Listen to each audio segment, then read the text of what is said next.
Hello, in front of me I've got Subaru Levorg. In this video I'll show you how to install towing hook.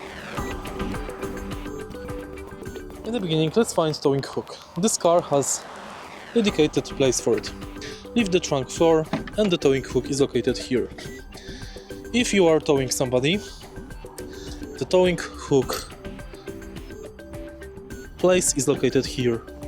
We have to lift it from the bottom, right here, to remove it. Unfortunately, I don't have flat screwdriver to show you. But preferably use something with rubber to avoid scratching the paintwork. And same in the front. Right here we've got this cap.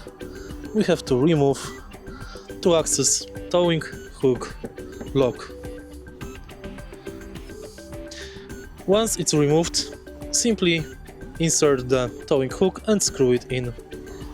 If you find this video helpful, please leave like, comment and subscribe.